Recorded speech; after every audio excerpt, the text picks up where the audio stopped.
இருந்தது. தேங்க்யூ ஒரு ஃபுல் எனர்ஜியோட பக்காவா பண்ணிருக்கீங்க, வாழ்த்துக்கள். துரை செந்தில்குமார் சார், இந்த கேள்வி சார், படத்தோட டைட்டில் லீடர் தெலுங்குல வந்து இந்த பாலகிருஷ்ணா படத்தோட டைட்டில் தான். ஸோ தெலுங்குல இது வரதுனால ஏதாவது டைட்டில் இஷ்யூ இருக்குமா, இல்லை ஆல்ரெடி யூனிவர்சல் வாங்கியிருக்கோமா சார்? Check sir. வணக்கம் சார். சார், லீடர் டைட்டில் வந்து அவரோட டைட்டில் இல்லை சார், அது முன்னாடி வந்த படம் சார். ஏவிஎம் ராணா சார் நடிச்சிருப்பாங்க, ஒரு பழைய இன்னும் கொஞ்சம் முன்னாடி வந்த படம் சார். லெஜெண்ட்ன்ற படம் தான் அவர் பண்ணியிருந்தார் சார். லீடர் படம் தெலுங்குல இல்லை சார், அது முன்னாடி வந்த படம் தான். பட் இன்னைக்கு காமனா நம்ம தமிழ்ல அந்த மாதிரி டைட்டில் இல்லை சார், லீடர் டைட்டில் இல்லை. தெலுங்குக்கு தான், தெலுங்குலயே வாங்கிட்டோம், ரெஜிஸ்டர் பண்ணிட்டோம். அது 2003-4ல வந்த படம் சார் அது. ஸோ ராணாவோட ஃபர்ஸ்ட் படம் leader. Legend sir. Yes sir. Yeah, இந்த ஃப்ளேவர் ரொம்ப நல்லா இருக்கு. எஸ் சார், எங்க எல்லாத்துக்குமே பிடிச்சிருக்கு. ரொம்ப சந்தோஷம், வாழ்த்துக்கள். தேங்க்யூ. அண்ட் லீடர் அதே டைட்டில் பற்றி தான் கேள்வி. ஆனால் என்னன்னா, இப்போ நம்ம ரஜினி சாரை வந்து நம்ம தலைவர்னு சொல்லிட்டே இருக்கிறோம். சரி, அவருக்கு கூட லீடர் அப்படின்ற டைட்டில் வச்சு அவர் படம் பண்ணல. சரிங்க சார். அண்ட் விஜய் இப்போ அரசியலுக்கு வர்றாரு. சரிங்க, அவர் கூட அந்த லீடர் அப்படின்ற டைட்டில் அவருக்கு கிடைக்கல. ஆனால் இப்போ நீங்க பேசும்போதே தெளிவா சொன்னீங்க, அரசியலுக்கு இதுக்கும் துளி கூட சம்பந்தமே இல்லை அப்படின்னு. அதனால தான் டைட்டில் கிடைச்சிருக்குன்னு நினைக்கிறேன். அந்த லீடர் அப்படின்றது உங்களுக்கு கிடைச்சிருக்கு. ஸோ நீங்கள் லீடர், உண்மையாகவே லீடராக இருக்கிறதா இருந்தால் யாருக்கு லீடராக இருக்க விரும்புகிறீங்க? இந்த டைட்டில் கிடைச்சதுக்கு நீங்கள் எப்படி ஃபீல் பண்ணுறீங்க? டைட்டில் கிடைச்சது சந்தோஷம். என்னோட லீடர் வந்து என்னுடைய தந்தையார் தான். நாளை லீடர் யாருன்றதை நான் அப்புறம் சொல்கிறேன், கொஞ்சம் காலம் ஆகட்டும். வாழ்த்துக்கள் சார். இங்கே சார், இப்போ இருக்க ஜென்ரேஷனில் வந்து இப்போ ஒரு கொஸ்டின் இருக்குது சார். சார் இங்கே சார், இங்கே left side Melvin. Yes sir. Sir, இப்போ இருக்க ஜென்ரேஷனில் வந்து அதாவது வந்து ஒரு காமனாகவே இருக்குது, இந்த மாதிரி ரத்தம் இது மாதிரி ரொம்ப ஆக்ஷன்லாம் பார்த்துட்டு தான் இப்போ இருக்க ஜென்ரேஷன் கெட்டு போகிறாங்கன்னு சொல்லிட்டு. ஸோ சடனாக உங்களே பார்க்குறதுக்கு ரொம்ப எங்களுக்கே பிரம்மாண்டமாக இருக்குது ஸ்க்ரீன். சரி. பட் ஆனால் நீங்கள் எப்படி இந்த கதையை சூஸ் பண்ணீங்க? இப்போ இருக்க ஜென்ரேஷனுக்கு நீங்கள் என்ன சொல்ல விரும்புறீங்க? இல்லை, இது வந்து ஜென்ரேஷனில் வந்து வெறும் இது ஒரு ஆக்ஷனு வெட்டு குத்து அப்படி கிடையாது, பிளட்டு அப்படி கிடையாது. இது வந்து ஒரு எமோஷன் கண்டென்ட்டான ஒரு ஃபிலிமு. நீங்கள் அந்த படம் பார்க்கும்போது தான் தெரியும் இது எந்த அளவுக்கு இது ஒரு எமோஷன் கண்டென்ட்டாக. இது வந்து எவ்ரி ஒன் ஹார்ட், அது வந்து ரொம்ப டச் பண்ணும். அது வந்து அது படம் பார்க்கும்போது கண்டிப்பாக நீங்கள் வந்து அது புரியும். இது வந்து கம்ப்ளீட்டாக இது வந்து நீங்கள் சொன்ன மாதிரி பிளட்டு அந்த ஹிஸ்டரி அது மாதிரி போகாது. எமோஷன் கண்டென்ட்டாக அவர் செய்கிற வேலைகள், அவர் வந்து செல்ஃப் ப்ரொடக்ஷனுக்கு என்னென்ன பண்ண போகிறான்றது தான் இதில் இருக்குது sir. Thank you. Director sir. Yes sir. Sir, legend sir கிட்ட வந்து கதை சொல்லணும்னாவே வந்து ரொம்ப கஷ்டமான விஷயம். ஏன்னா அவர் எல்லாத்தையும் நோட் பண்ணுவார். ஸோ ஒரு ஆக்ஷன் சீக்வன்ஸ் சொல்லும் போது இது மாதிரி ஒரு ஃபைட்டு வருது, இது மாதிரி பிளட் எல்லாம் வருதுன்னு சொல்லும் போது அவர் என்ன உங்களுக்கு ரியாக்ஷன் கொடுத்தாரு, என்ன நடந்தது அந்த இடத்துல? சார், நம்ம தனியாக ஃபைட்டு மட்டும் சொல்ல மாட்டோம் சார், ஒரு கதையோட எக்ஸ்டென்ஷனாக தானே சொல்லுவோம். அப்போ எமோஷனலான ஒரு இடத்துல சரியான இந்த ஃபைட் வருதுன்னு சொல்லும் போது அந்த தொடர்ச்சியை அவர் புரிஞ்சுக்கிட்டதுனால எனக்கு எதுவும் பிரச்சனையாக இல்லை சார். ஏன்னா ஃபைட்டுன்றது தேவையில்லாத வைக்கும் போது தான் இந்த கேள்விகள் வரலாம். ஒரு எமோஷனோட எக்ஸ்டென்ஷனாக ஒரு வீட்டில் ஒரு பிரச்சனை, எந்த காரணத்துக்காக சண்டை இருக்குது கதையில் அப்படின்னு நம்ம அந்த தொடர்ச்சியோடு சொல்லும் போது யாராக இருந்தாலும் அக்செப்ட் பண்ணிப்பாங்கல்ல சார். அப்படிதான் ரிசீவ் பண்ணார் சார். அந்த கேரக்டரா இந்த கேரக்டர் இப்படி பண்ணுது அப்படின்றது மாதிரி தான் உள்வாங்கிக்கிட்டாரு. அதனால எனக்கு அது ஈஸியாக தான் இருந்தது சார் அந்த ப்ராசஸ். சல்மான் கான் ஷாருக் கான் ஃபோட்டோஸ் வச்சு பார்த்துருக்கேன்னு சொல்லிட்டு சொன்னார். உங்ககிட்ட ஸ்டோரி சொல்லியிருப்பாரு. நீங்கள் வந்து அவர் எந்த இடத்துல வச்சு பார்க்குறீங்க? யார்? புரியல சார். அவரு அந்த போட்டோ வச்சு சொல்லியிருப்பாரு, நான் வந்து இது மாதிரி ஆக்டர் ஆகணும்ட்டு. சார், நீங்க வந்து ஒரு டைரக்டரா அவர் எந்த இடத்துல வச்சு பாக்குறீங்க? எந்த இடத்துலயா? சார், நான் என்னன்னா ஒருத்தர் மாதிரி இன்னொருத்தர் சொல்ல முடியாது சார். தனிப்பட்ட சார், இப்ப லெஜெண்ட் சரவணன் சார்ன்றதுக்கு ஒரு கதைக்கான ஒரு ஹீரோ, அப்படிதான் நான் அவரை தனியா ஒருத்தரா பாக்குறேன் சார். இப்ப இன்னொருத்தரோட அவரோட இன்னொன்னு அப்படின்ற மாதிரி நான் அவரை பார்க்கல சார், தனியா பாக்குறேன் சார். அப்படிதான் சொல்லணும். லெஜெண்ட் சாருக்கு இந்த கேள்வி. Yes sir.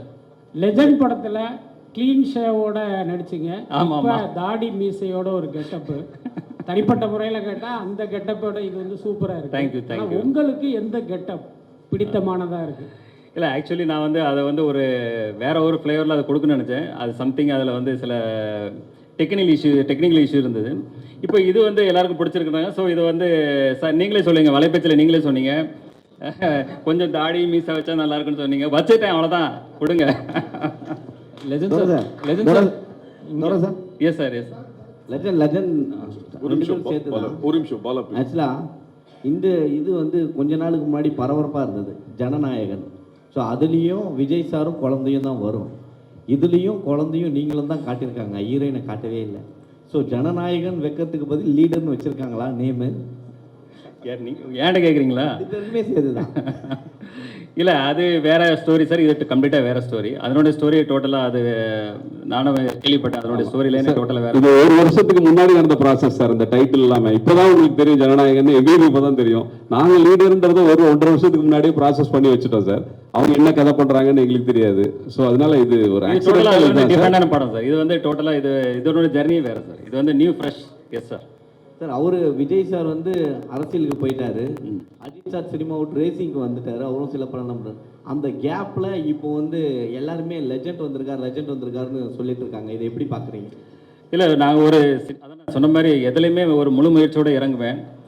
அதே போல தான் இதில் இறங்கியிருக்கோம், அதை செயல்படுத்தியிருக்கோம். அதை வந்து ஜனங்களுக்கு பிடிக்குன்ற நம்பிக்கையோடு நாங்கள் செயல்பட்டு இருக்கோம் sir.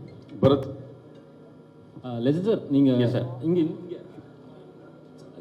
Yes sir. Yes sir. சொல்லுங்கள் சார். Yes sir. ஒரு படம் முடிச்சுட்டு அடுத்த படம் ஒரு பெரிய கேப்புக்கு அப்புறம் திருப்பி பண்ணுறீங்க. Yes sir. அது உங்களை தயார்படுத்திக்கிட்ட விதம் ஏன்னா நிறைய விமர்சனங்கள் வந்திருக்கும். முதல் படம் முடிச்சப்போ பாசிட்டிவும் இருக்குது, நெகட்டிவும் நீங்கள் சந்திச்சிருப்பீங்க நிறையா. ஸோ உங்களை தொழில் முறையில் நான் இவ்வளோ பர்ஃபெக்டாக நான் ப்ரிப்பேர் பண்ணிக்கிறேன், உங்களை நீங்கள் பாலிஷ் பண்ணிக்கிட்டது என்னென்ன விதம், என்னென்ன கற்றுக்கிட்டீங்க? இல்லை, அதில் வந்து பார்த்தீங்கன்னா எப்போவுமே ஒரு புதுசாக ஒரு இடத்துக்கு ஒருத்தர் வரும்போது விமர்சனங்கள் வரும். இப்போ ஸ்டார்டிங்கில் பார்த்தீங்கன்னா ரஜினி சாருக்கு வராத விமர்சனங்கள் யாருக்குமே வர்றதே இல்லை. ஸோ விமர்சனங்கள் வந்து வந்தாலும் நம்ம வந்து ஒரு நம்பிக்கையோட, நம்மளுக்கு ஒரு இலக்கு தெரியும், அந்த இலக்கை நோக்கி நம்ம பயணிக்கும்போது நம்ம கிளியராக மைண்டு அதை நோக்கி பயணிக்கும்போது அது வெற்றி கிடைக்கும்போது அந்த விமர்சனங்கள் அப்படி பாசிட்டிவாக மாறிடும். இதுதான் என்னுடைய கொள்கை sir. Legend sir. Yes sir. First படமும் உங்களுக்கு எள்ளு, இந்த படமும் ஃபர்ஸ்ட் அது தானாக அமைஞ்சதுங்க. தானாக அமைஞ்சது, அது ஒன்றும் பிளான் பண்ணல, தானாக அமைஞ்சது. இல்லை அஜித் சார் வீலியே ஸ்டார்ட் பண்ணுவார். இல்லை அப்படிலாம் இல்லை, அதை தானாக அமைஞ்சது சார். இது எதுவும் இது பண்ணல. Yes sir. Next sir Prem sir. Prem கொஞ்சம் சார் சரிங்க சார். சோஷியல் மீடியாவில் பொதுவாக வந்து நிறைய மீம்ஸ்கள் வரும். சரிங்க. ஸோ உங்களை பற்றியான நிறைய மீம்ஸுகள் வந்திருக்கு, நீங்கள் அதை பார்த்துருக்கீங்களா? இல்லை, அது பாதர் பண்ணுறதில்ல. ஏன்னா எனக்கு தெரியும், என்னுடைய இலக்கு எனக்கு தெரியும். அதனால் அதை பெருசாக நான் பாதர் பண்ணுறதில்ல. நான் என்னை இலக்கை நோக்கி பயணிச்சுட்டே இருப்பேன்.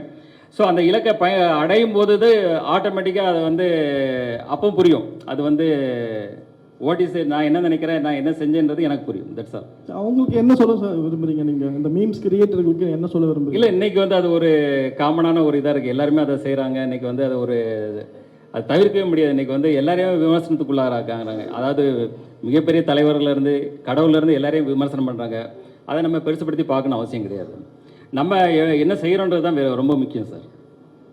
சார் இங்கே. Yes sir. சார் இப்போ நீங்கள் பெரிய பிஸ்னஸ் மேன் தமிழ்நாட்டிலேயே. Yes sir. ஆனால் வந்து பெரிய ஹீரோவை வந்து உருவெடுத்து வரீங்க. உங்களுக்கு வந்து ட்ராவல் பண்ணுறது, பிஸ்னஸ்னாக ட்ராவல் பண்ணுறது பிடிக்குதா, இல்லை வந்து ஒரு பெரிய ஹீரோவை ட்ராவல் பண்ண பிடிக்குமா? இல்லை, எனக்கு ஃபஸ்ட்டு ஃபேமிலி பிஸ்னஸ் தான். அதான் ஃபஸ்ட்டு எனக்கு இம்பார்ட்டன்ட். அதில் தான் ஃபுல் ஃபோக்கஸ்டு. இது வந்து எனக்கு ஃபேஷன். எனக்கு வந்து சின்ன வயசில் நான் சொன்னேன், ஆல்ரெடி இப்போ சொன்னேன், சின்ன வயசுலேருந்து ஆர்வம் அதிகம். ஸோ அதனால் அந்த துறைக்கு வந்தேன். அதில் என்னால் செயல்பட்டு என்னால் அதை சக்ஸஸ் பண்ண முடியுன்ற நம்பிக்கையோடு தான் இதை நான் செயல்பட்டு இருக்கேங்க. சரி, அப்புறம் வந்து எல்லாருமே கேட்குற ஒரே விஷயம், சாரோட ஃபோட்டோ மட்டும்தான் சரணா ஸ்டோரில் இருக்குது, மற்ற ஆக்டரோட ஃபோட்டோஸ் யாரும் வர மாட்டாங்கன்னு சொல்லிட்டு இருக்குது. நான் கூட பார்த்துருக்கேன். அப்படி அதெல்லாம் உண்மை. இதுக்கப்புறம் இந்த படத்தில் எல்லாரோட ஆர்டிஸ்டோட ஃபோட்டோவும் இல்லை கண்டிப்பாக. இப்போ இது வந்து ஒன்லி கிளிம்ஸ். இப்போ தான் ஆரம்பம். இன்னும் வந்து ஆடியோ ஃபங்க்ஷன் இருக்குது, அடுத்தது இன்னும் டீசர் இருக்குது, அடுத்தது எல்லாத்துலேயும் வரும். கண்டிப்பாக வருங்க. எல்லாருமே அதில் பங்களிப்பு இருக்குது. எல்லாருடைய பங்களிப்பும் காட்டும். மணி சார் வணக்கம். மணி இங்கே இருக்கேன். This question is to the டைரக்டருக்கான கேள்வி. சார், இந்த படத்தினுடைய பட்ஜெட், ஏன்னா இது வந்து this comes from a very powerful production house. அதனால ஆப்வியஸ்லி வந்து பட்ஜெட்டினுடைய டீட்டெயில்ஸ் எங்களுக்கு சொன்னீங்கன்னா நல்லாயிருக்கும். அண்ட் இதுக்கு ஷூட் பண்ண எடுத்துக்கிட்ட டியூரேஷன், எங்கெல்லாம் ஷூட் பண்ணியிருக்கீங்க, படத்தில் சொல்ல வர மெசேஜ் ஏதாவது இருக்கா, அதை பற்றியும் சொன்னீங்கன்னா நல்லாயிருக்கும். Yes sir. சார் அரவுண்ட் எனக்கு எக்ஸாக்டாக தெரியல சார். பட்ஜெட் வந்து சாருக்கு தான் தெரியும். நான் என்ன கேட்டனோ எல்லாமே பண்ணி கொடுத்தாருன்றது தான் எனக்கு தெரியும். அதை தாண்டி அவர் எதையும் கேட்கவும் அலோவ் பண்ணல. இந்த படம் வந்து தூத்துக்குடியில் பண்ணியிருக்கோம் சார். ஜார்ஜியாவில் ஒரு 15 days ஃபாரின் ஷூட் பண்ணியிருக்கோம். ராஜஸ்தானில் ஷூட் பண்ணியிருக்கோம். ஊட்டியில் ஷூட் பண்ணியிருக்கோம். இப்படி பல இடங்கள் பண்ணியிருக்கோம் சார். ஒரு 90 days, அரவுண்ட் 90 days கிட்ட ஷூட்டிங் போச்சு சார். 97 ஒரு 7 நாள் ஒரு வேற ஒரு டேஸ் தான் 97. கிட்டத்தட்ட எல்லாமே 1.5 கால் ஷீட்டுக்கு பார்த்தீங்கன்னா 150 நாள் மைண்டில் வச்சுருங்க. ஸோ அப்போ எவ்வளோ பெரிய படம். ஆனால் அதை கிறிஸ்பாக அதை வந்து 2 hours 20 minutes 15 minutes.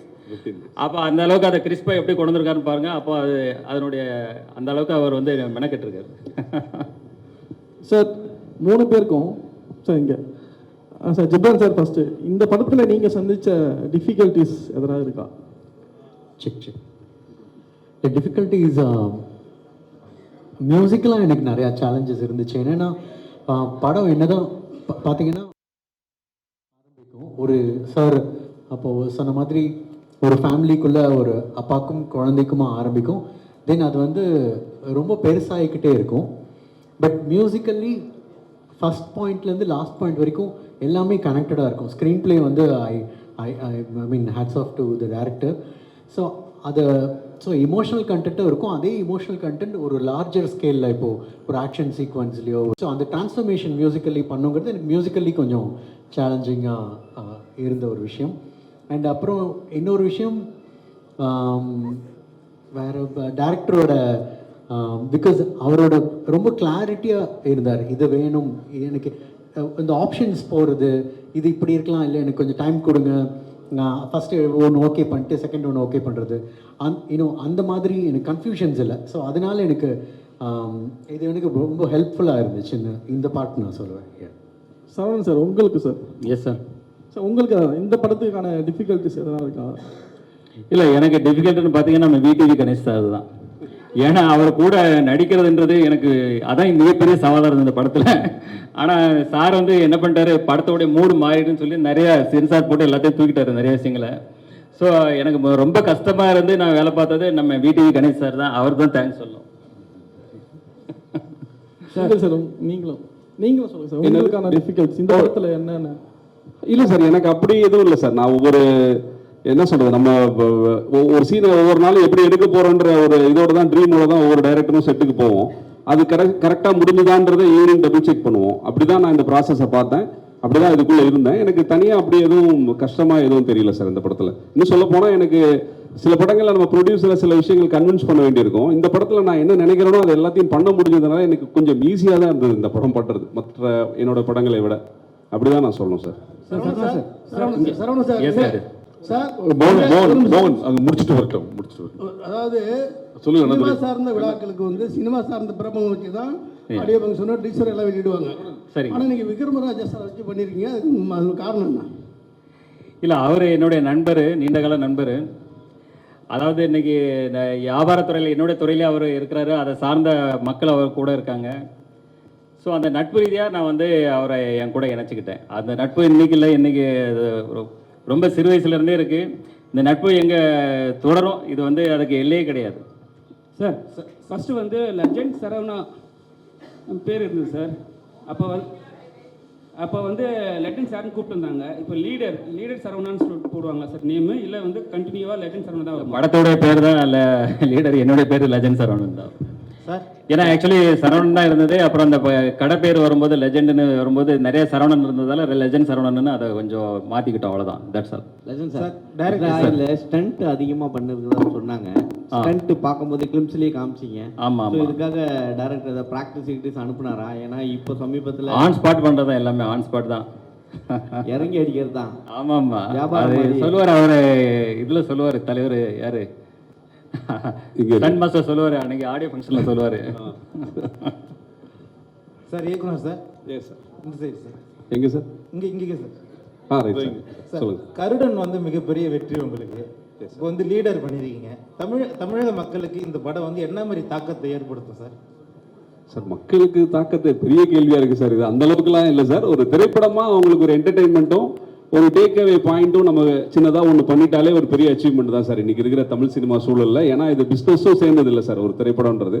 ஸோ இதில் அந்த பிளெண்டு கரெக்டாக இருக்கும் சார். ஒரு டேக் அவே இருக்கும், ஒரு ஃபேமிலிக்கான என்டர்டெயின்மெண்ட், அது கூட எல்லாமே சேர்ந்த மாதிரியான ஒரு கமர்ஷியல் பேக்கேஜ் தான் சார் அந்த படம். சரவணா சார். Yes sir. ஆக்சுவலாக ஃபஸ்ட்டு படம் வந்து சூப்பர் கான்செப்ட். அதாவது சுகர் பேஷண்ட் வந்து மருந்து, அதுக்காக நீங்கள் இறங்குனீங்க. அதுவே பெரிய ஒரு வரவேற்பாக இருந்தது. Yes sir. ஆனால் இப்போ சமீபமாக பார்த்தீங்கன்னா இந்த போதை கலாச்சாரம் அந்த படங்கள்லாம் வர ஆரம்பிச்சுது. ஸோ இந்த மாதிரி போதை கலாச்சாரம் அந்த மாதிரி உங்கள்கிட்ட ட்ரெண்டிங்கில் அந்த மாதிரி ஸ்டோரிஸ் ஏதாவது வந்தால் நடிப்பீங்களா? மக்களுக்கு மெசேஜ் சொல்கிற மாதிரி படங்கள் நடிப்பீங்களா? இல்லை, எப்போவுமே இதில் வந்து ஒரு கான்செப்டோடு தான் இருக்குது. இதில் வந்து பார்த்தீங்கன்னா பார்க்கும்போது எல்லாருமே ஒரு பாசிட்டிவ் வைப்ரேஷன் வரும். கண்டிப்பாக நெகட்டிவ் ஷேடான விஷயங்களை எதுவுமே நான் பண்ண மாட்டேன். ஸோ இது ஒரு பாசிட்டிவ் தான். இந்த படத்தில் பொறுத்த வரைக்கும் எல்லாமே கம்ப்ளீட்டாக பாசிட்டிவாக தான் இருக்கும். Sir Saravanan sir. Yes sir. இங்கே சார் பட்டி தொட்டி எல்லா இடத்துலையுமே உங்களுக்கு தெரியும். Yes sir. இந்த படத்தை நீங்கள் அடிமட்ட மக்களுக்கும் போய் சேர அளவுக்கு நீங்கள் என்ன மாதிரி எடுத்துகிட்டு போய் சேர்க்க போகிறீங்க சார் இந்த படத்தில்? இல்லை, அதுக்கு முதல்ல ஆச்சாரம் தான். இது உங்கள் முன்னாடி தான் இருக்க இது உங்கள் முன்னாடி இருக்கிறத விட வேற என்ன இருக்குது? பட்டி தொட்டிக்கிட்ட போய் சேர்றது நீங்கள் தான். உங்கள் மூலமாக தான் எல்லாத்தையுமே சேரப்போகுது. இதை விட பெருசு என்ன இருக்குது? Sir legend sir. Yes sir. ஆக்சுவலாக படங்களில் வந்து பார்த்தீங்கன்னா மாஸ் ஹீரோக்கள் இப்போ சமீபமாக பார்த்தீங்கன்னா யோகி பாபு வாயில கூட சிகரெட் வச்சுட்டாங்க. சரிங்க. ஆனால் நீங்கள் ஸ்டார்டிங்லேருந்து அந்த இது பண்ணலை. அவன் சிகரெட் தண்ணி வந்தால் சிகரெட்டு ட்ரிங்க்ஸ் ரெண்டுமே பண்ண மாட்டேன். கேட்க அவ்வளோதான் போதுமா. நான் ரியல் லைஃப்லையும் பண்ணுறதில்ல, சினிமாவிலையும் அது பண்ணுறதில்ல. Sir Saravanan sir. Yes sir. முதல் படத்துல ஊர்வசி ரவுத்தையில வைக்கிறீங்க. ஆமாங்க ஆமாம். இந்த படத்துல ஹீரோயினை கண்ணில் காட்ட மாட்டேங்கிறீங்க.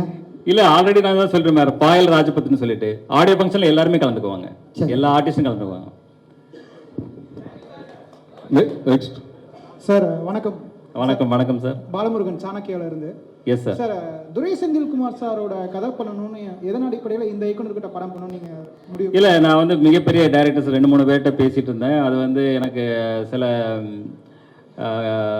சில உடன்பாடுகள் ஏற்படலை. சாரு கூட உட்காந்து பேசும்போது எனக்கு அவங்க சொன்ன கதையாகட்டும் மற்ற விஷயங்களாகட்டும் எனக்கு ரொம்ப பாசிட்டிவாக இருந்தது.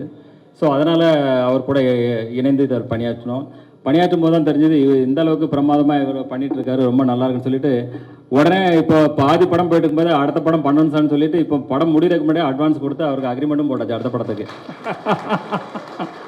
சரவணா சார், சார் லெஜண்டில் வந்து விவேக் சார் நடிச்சிருப்பாரு.